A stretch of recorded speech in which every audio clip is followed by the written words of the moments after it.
కబడ్డీలో తృతీయ బహుమతిని సాధించింది. మరియు జూడోలో సంజన, భావన, గౌతమి, కీర్తన, భవిత మరియు నాగశ్వేత గోల్డ్ మెడల్స్ సాధించారు. మరియు వాసవి క్రాంతి సిల్వర్ మెడల్స్ సాధించారు. షటిల్లో రన్నర్స్ స్టేట్ లెవెల్లో 9వ తరగతి విద్యార్థులు మౌనిక మరియు జోష్న బహుమతులు సాధించారు. 7వ తరగతి యశస్విని ఇన్స్పైర్ అవార్డ్ స్టేట్ లెవెల్లో సాధించింది.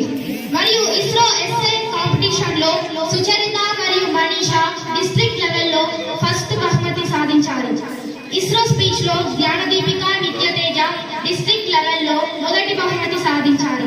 మరియు నేషనల్ లెవెల్ డ్రాయింగ్ కాంపిటీషన్ లో 9వ తరగతి విద్యార్థి అయిన అర్మా సాదియా 2వ బహుమతిని సాధించింది. సైన్స్ ఫెయిర్ మండల్ లెవెల్లో 9వ తరగతి విద్యార్థి ఐ కావ్య థర్డ్ ప్రైజ్ సాధించింది. మ్యాథ్స్ ఒలింపియాడ్ లో 36 మంది పాల్గొనడం జరిగింది. ప్రతి ఒక్కరికి కూడా ప్రశంసా పత్రాలు అందివ్వడం జరిగింది. ధన్యవాదాలు.